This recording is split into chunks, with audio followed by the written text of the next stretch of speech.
सो अब AIB 22 का तो नोटिफिकेशन आ गया होगा कि AIB 22 का जो एग्ज़ाम है वो नवंबर में होंगे। सो महीने भी अभी कम बचे हैं। सो मैंने भी अपना पेपर दिया था AIB 21 का। आपको पता ही होगा पेपर कैसा आया था इस बार का। बहुत ही अलग, बहुत ही डिफरेंट और बहुत ही घटिया पेपर आया था। मतलब जो चीज़ उन लोगों को पूछनी थी वो पूछे नहीं। खासकर फैमिली लॉ से उन लोगों ने क्या पूछा था। बट ये सबको साइड हटा के मैं ये बताना चाहती हूँ कि AIB 22 का हम कैसे क्लियर कर सकते हैं। जैसे कि मैंने अपनी मतलब बताऊँ स्ट्रेटजी, तो मेरा सिर्फ फोकस था प्रीवियस ईयर्स के क्वेश्चंस पेपर। अब ये सोचो कि अरे प्रीवियस ईयर्स के क्वेश्चंस पेपर कर रहे होंगे तो हाँ कुछ ना कुछ तो आया आया ही होगा। नहीं, बिल्कुल भी नहीं आता प्रीवियस ईयर्स के क्वेश्चंस पेपर से। बहुत डिफरेंट पेपर आता है और बहुत हार्ड, मतलब हार्ड नहीं, थोड़ा सा मॉडरेट टाइप का आता है ना।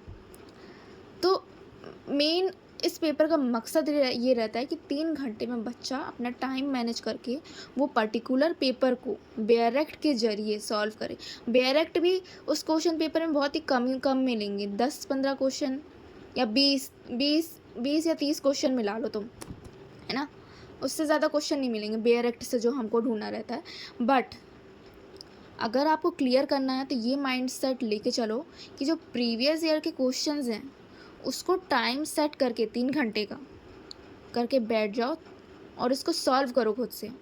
देन उसके बाद उसको चेक करो कि हाँ कितना हमारा बन रहा है। एंड ये सब 3 घंटे तुमको मतलब रोज़ निकालने पड़ेंगे पर्टिकुलर उस चीज़ को सॉल्व करने के लिए, क्योंकि पेपर हार्ड आता है।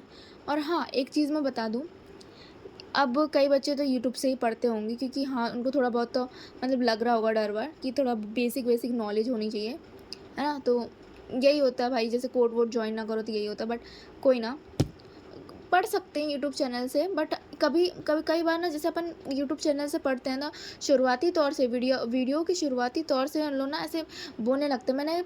मैं जब यूट्यूब से पढ़ती थी ना तो मतलब पहले हम लोग डराने लगते थे कि मतलब अगर आप ऐसे ये वाले कोर्स ज्वाइन नहीं करोगे तो ऐसा हो जाएगा वैसा हो जाएगा। बट प्लीज़, अगर कोई ऐसा बोल रहा है कि ये कोर्स ज्वाइन कर लो, आपका 15 दिन में हम AIB 22 को क्लियर करा लेंगे या 3 महीने में AIB 22 क्लियर करा देंगे, प्लीज़ बिल्कुल भी पैसे वेस्ट करने की ज़रूरत नहीं है।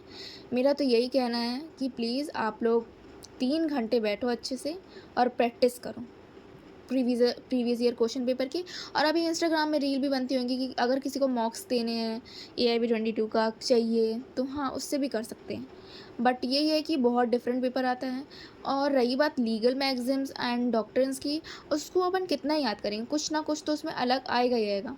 तो इसलिए मैं बोल रही हूँ कि प्रीवियस ईयर्स देखो, उससे ज़्यादा मत देखो। और यूट्यूब के ये वाले चोचले में मत फंसना कि भाई तुम इतने पैसे दोगे हम इतना कोर्स करा देंगे, पूरा कंप्लीट करा देंगे, तुम्हारा ये क्लियर करा देंगे वो क्लियर करा देंगे। और हाँ, एग्ज़ाम सेंटर जा रहे हो तो प्लीज़ ये चेक करना कि आपका पेन चल रहा है कि नहीं चल रहा है। और प्लीज़ अपने हाथ में वॉच पहनना। और एक और बात, डायरेक्ट जो भी लेके जाएगा विदाउट कमेंट्स वाले लेके जाना प्लीज़, है ना, सही रहेगा।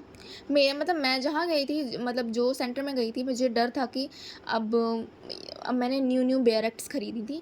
तो मेरा तो ये था कि मेरे को ये डर था कि भाई उसमें जैसे निशान नहीं होने चाहिए थे, ये नहीं होना चाहिए था, ऐसा पहले उसमें इंस्ट्रक्शंस में लिखा था।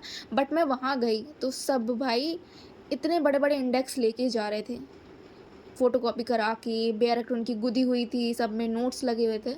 सो हाँ, मतलब थोड़ा-सा मेरे को अच्छा नहीं लगा क्योंकि मुझे भी था कि भाई मैं भी थोड़ा-सा टिक विक कर लेती तो ठीक रहता। बट कोई ना, प्लीज़ आप लोग टिक विक मत करना, है ना। जैसी बेयरक्ट है वैसी साफ़-सुथरी लेके जाना है ना, विदाउट कमेंट्स वाली। और 3 घंटे हर दिन प्रैक्टिस करना है बेयरक्ट के साथ। इससे आपकी प्रैक्टिस होएगी, इससे आपका टाइम मैनेज होगा। क्योंकि जैसे हम एग्ज़ाम सेंटर में बैठते हैं ना वहाँ सॉल्व करने के लिए, तो पता नहीं चलता 3 घंटे कब 3 मिनट में बदल जाते हैं। सो मेरा तो यही स्ट्रेटजी था, है ना। और थोड़ा बहुत बेसिक देख लेना। बेसिक का मतलब ये नहीं कि तुम पूरा पढ़ने ही लगे, है ना। पढ़ने ही लगे पूरा कितना कॉन्स्टिट्यूशन में कितने तुम आर्टिकल्स पढ़ोगे और ये सब पढ़ोगे। इससे अच्छा है कि प्रीवियस ईयर्स के क्वेश्चन पेपर करो AIB के, है ना। तो यही है भाई, मेरी तो यही स्ट्रेटजी थी। ठीक है, ऑल द बेस्ट जो भी AIB 22 देने जा रहा है।